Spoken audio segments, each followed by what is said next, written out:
Prime numbers are there between 30 to 60, అంటే 30కి 60కి మిడిల్లో ఎన్ని ప్రైమ్ నెంబర్స్ ఉన్నాయనేసి అడుగుతున్నారు. ఇలాంటి టైప్ ఆఫ్ క్వశ్చన్స్ని ఎగ్జామ్స్లో అడిగినప్పుడు మనం ప్రైమ్ నెంబర్స్ని కౌంట్ చేసుకుంటూ వెళ్తే కనుక మనకి ఎక్కువ టైం కన్జ్యూమ్ అవుతుంది.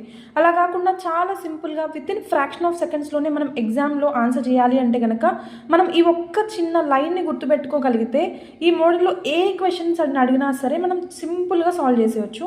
ఇక్కడ చూడండి, డిడి బీబీసీ బీబీసీ బిఏ అంటే డబల్ డెక్కర్లో ట్రావెల్ చేస్తూ బీబీసీ న్యూస్ని చూస్తూ బీబీసీ న్యూస్ని క్లోజ్ చేసేసి బిఏ క్లాస్కి అటెండ్ అయ్యాడు. ఈ లైన్ గుర్తుపెట్టుకోండి. అంటే మీనింగ్ ఏంటంటే డి అంటే 1 to 10కి మిడిల్లో 4 ప్రైమ్ నెంబర్స్ ఉన్నాయని, నెక్స్ట్ డి అంటే 10 to 20లో 4 ఉన్నాయని, అట్లా అప్ టు 100 వరకు. ఇక్కడ చూడండి మనకి ఏమని అడిగారు, 30 to 60. 30 to 60 అంటే ఇక్కడ నుంచి ఇక్కడ వరకు. ఇక్కడ ఏమున్నాయి 2 ప్రైమ్ నెంబర్స్, 3 2 అంటే 7. 2 + 3 + 2 = 7 అంటే 7. సేమ్ ఇలానే ఈ క్వశ్చన్ని సాల్వ్ చేసి కింద కామెంట్ చేయండి ఆన్సర్ని అండ్ ఫాలో చేయండి.